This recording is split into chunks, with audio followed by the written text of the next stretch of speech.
Assalamualaikum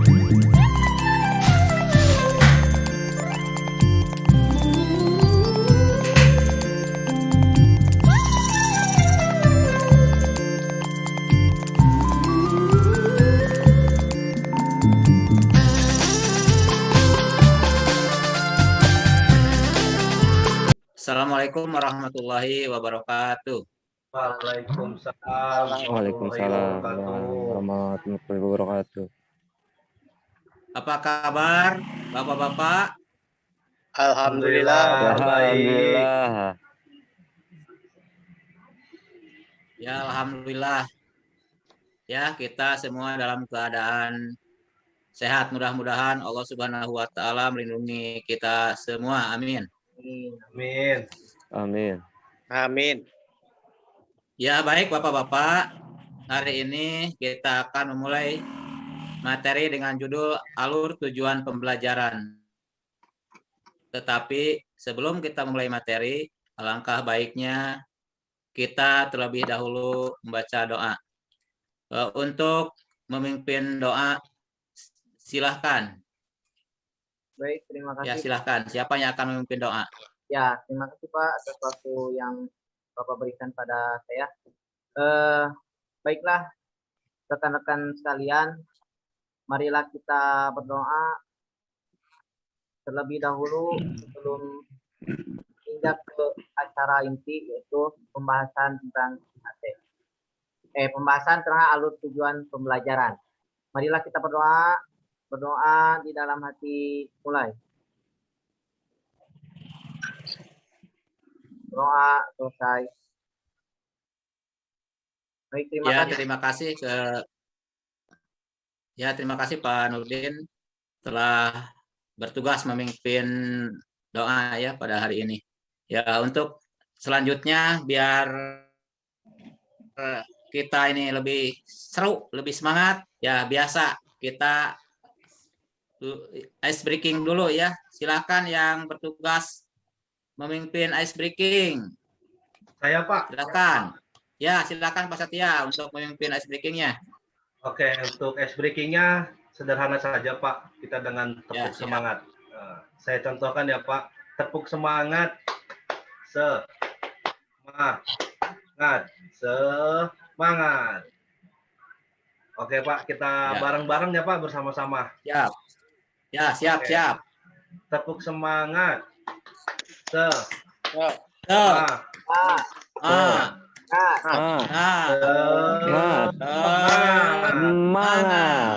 Oke, terima kasih Bapak.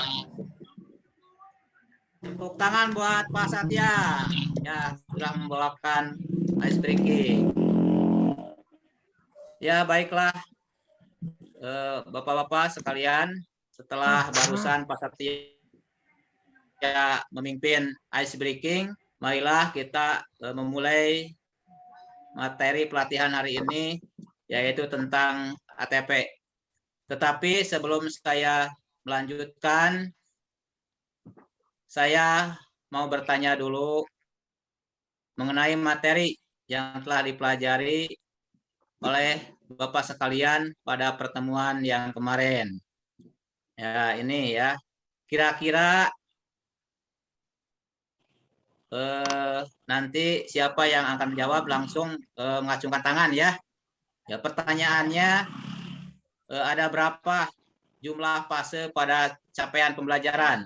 Yang mau bertanya langsung mengacungkan tangan. Siapa?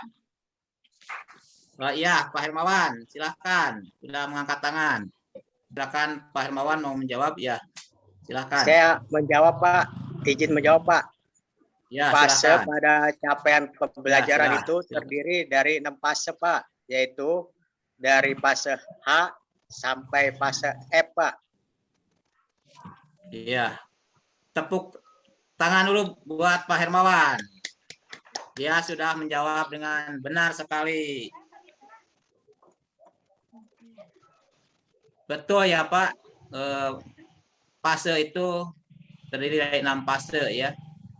Yang terdiri dari fase A sampai dengan fase F ya. Selanjutnya, baiklah saya akan melanjutkan materi pada hari ini.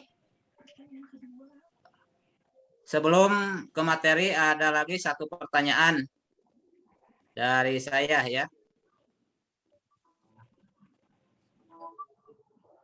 Coba siapa yang mau menjawab biasa angkat tangan ya. Pertanyaannya, sebutkan salah satu nilai dari profil Pancasila. Silahkan, siapa yang mau menjawab? Masukkan tangan. Saya Pak. Ya, silakan Pak Nurdin. Boleh. Ya, Ya, silakan. 6 profil Pancasila Pak. Yang pertama, 6 profil Pancasila. Yang pertama, beriman, bertakwa kepada Tuhan Yang Maha Esa, dan berakhlak mulia. Nomor 2, berkepedekaan global. Nomor 3, gotong royong. Nomor 4, mandiri. Nomor 5, bernalar kritis. Dan yang terakhir, nomor 6, kreatif Pak. Ya, terima kasih. Itu ya tentang 6 profil Pancasila. Tepuk tangan buat Pak Hermawan.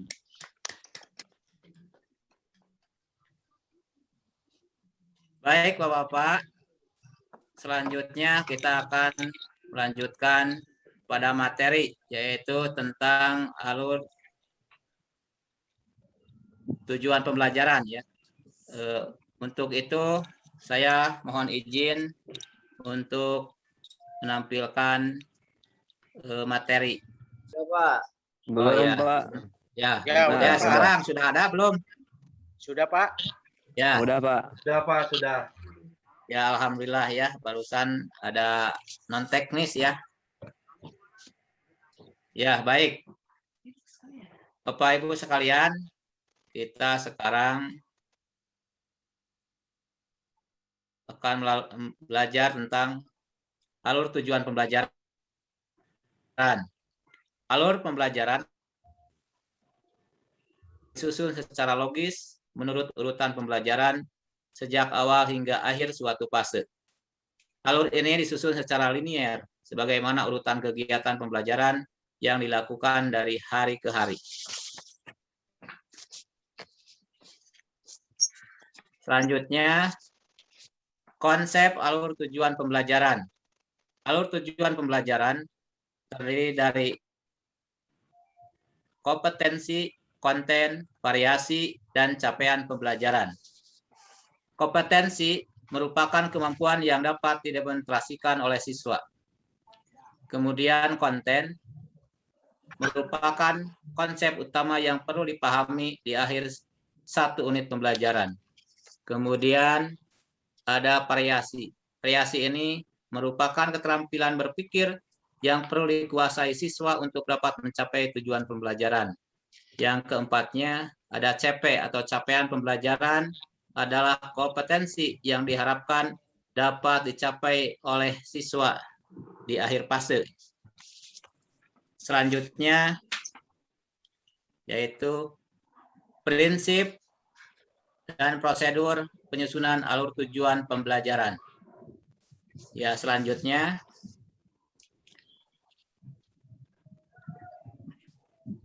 ada 7 prinsip penyusunan alur tujuan pembelajaran.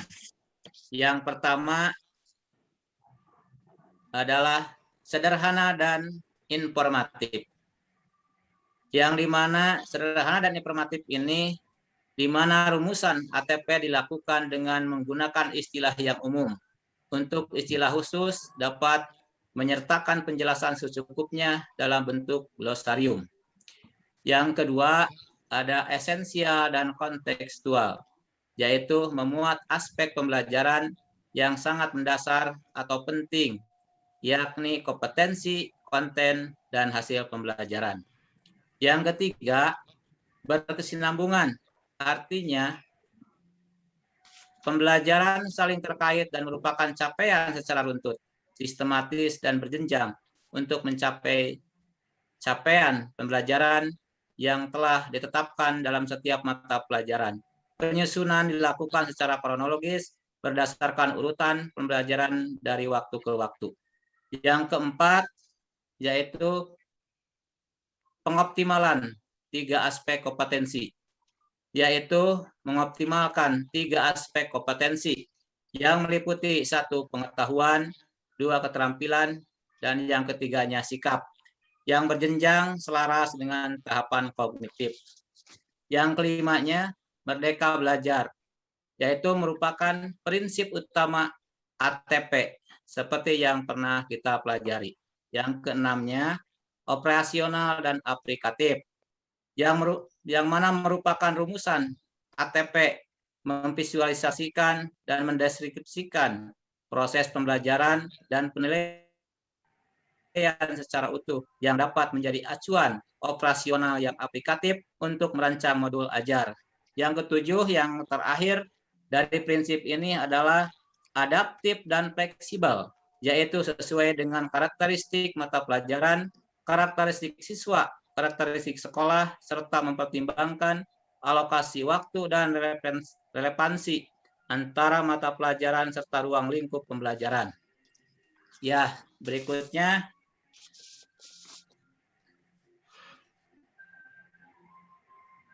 yaitu tentang hal yang perlu diingat oleh kita, yaitu ada prinsip penyusunan alur tujuan pembelajaran.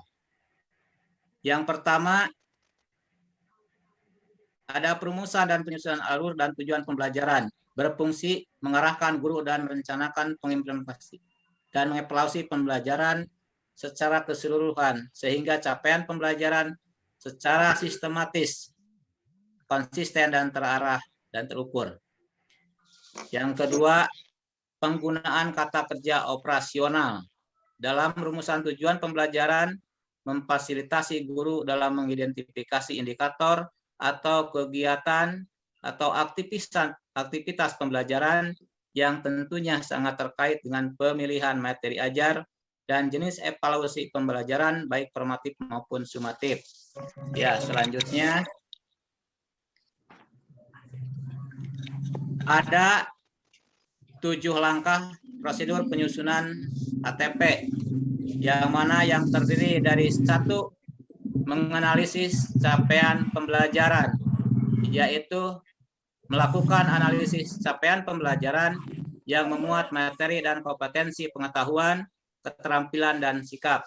Yang selanjutnya, yang kedua, yaitu identifikasi kompetensi di akhir fase dan kompetensi-kompetensi sebelumnya yang perlu dikuasai seperti peserta didik sebelum mencapai kompetensi di akhir fase. Yang ketiga, melakukan analis setiap elemen. Melakukan analis setiap elemen dan atau sub-elemen profil Pancasila yang sesuai dengan mata pelajaran dan capaian pembelajaran pada fase tersebut.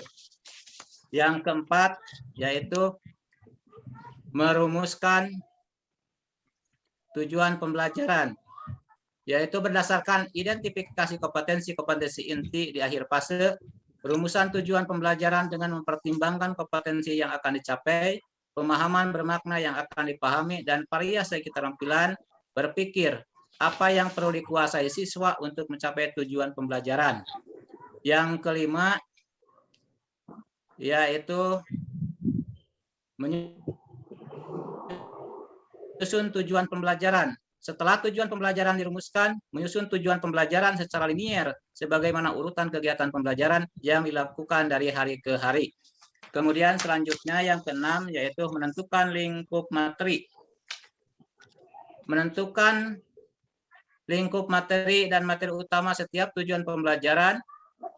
Setiap tujuan pembelajaran dapat memiliki lebih dari 1 lingkup materi dan materi utama. Yang terakhir, yang ketujuh, menentukan jumlah jam pembelajaran. Berdasarkan perumusan tujuan pembelajaran, tentukan jumlah jam pelajaran yang kita perlukan. Ya, selanjutnya dari paparan yang barusan saya paparkan, siapakah yang mau bertanya?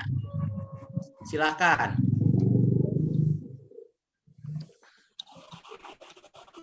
Silakan yang mau bertanya.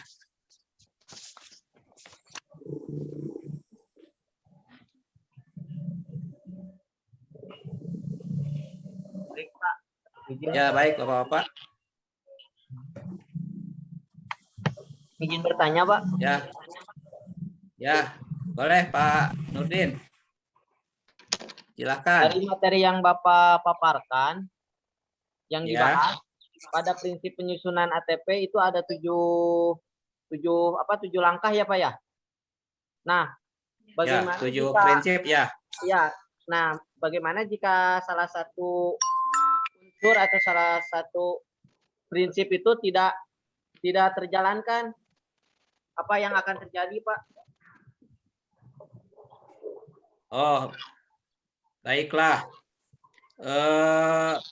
Untuk prinsip penyusunan ATP itu tidak boleh ada yang ditinggalkan, Bapak-Bapak, karena jika ada yang terlewat satu poin pun dari prinsip tersebut, tidak akan menjadi ATP yang sempurna, Pak. Begitu. Oh, Mungkin ada lagi yang masih mau bertanya, silakan.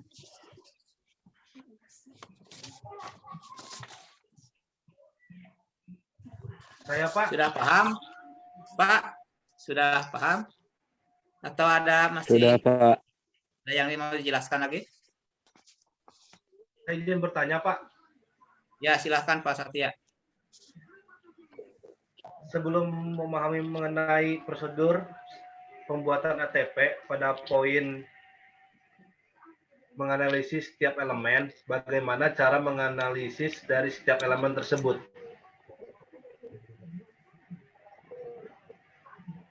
Ya, baiklah. Ada yang mau mencoba menanggapi, silakan. ya baik Pak. Saya ingin Boleh menjawab. Pak Dadang atau Pak Hermawan. Ya, silakan Pak Nurdin. Baik Pak.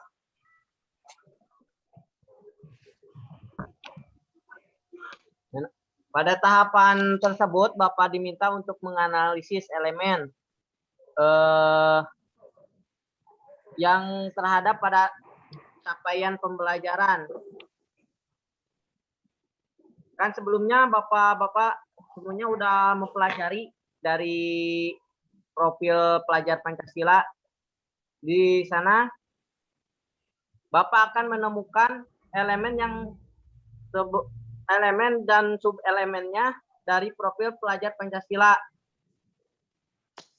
Mungkin dengan sesuai pelajaran yang diambil oleh Bapak-bapak. Mungkin itu. Ya, baik. Berarti sesuai dengan CP, yaitu kita ada di pelajaran olahraga ya Pak ya, elemennya harus Iya. sesuai ya. Iya. Iya Pak. Terima kasih Pak atas penjelasannya. Ya, baiklah. Masih ada pertanyaan lagi mungkin Bapak-bapak yang lain atau yang perlu ditanyakan? Tidak Pak. Alhamdulillah sudah dapat dipahami. Baiklah Bapak-bapak sekalian, jika tidak ada pertanyaan lagi, alhamdulillah materi hari ini sudah selesai. Terima kasih atas perhatian Bapak sekalian. Saya akan tutup pembelajaran ini dengan mengucapkan alhamdulillahirabbil alamin. Wassalamualaikum warahmatullahi wabarakatuh.